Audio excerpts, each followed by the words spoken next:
Ang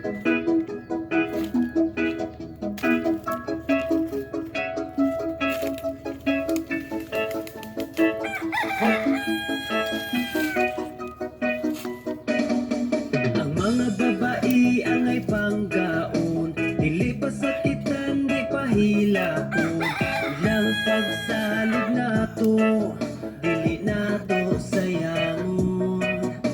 Ilang kasing-kasing natong ampingan, dili pa sakitan ang ilang dughan. Ang ilang pagkahuyang, dili nato abusaran.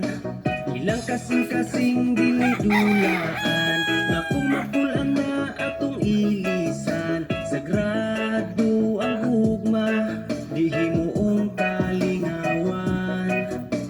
Ang gabok nilang heart ayaw gamita, ilang mga mata ay paluha. Kita man ang lalaki, palanggaong ta sila.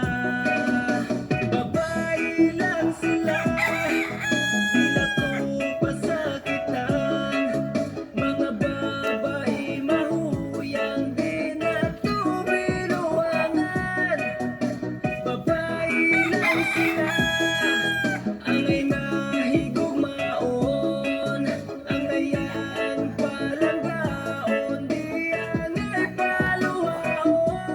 Yeah, kita man ang mas kusgan ato silang protektahan. Dili kay ilang kahumog ato ang abusaran. Physical o emotional, dili sila pasakitan. Likayan natong maghuot ilahang himsog nga dughan. Kay daghang mga lalaki wa maghuna-huna. Ang ila matagbaw lang ang lawas niya tinuha. Parihara sila nato kinahanglan malipay. Maong sa mga kasakit sila atong ilikay.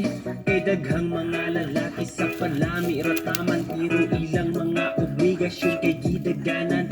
Sa bakak nga mga pasalig inyong gipalaom, may pagdi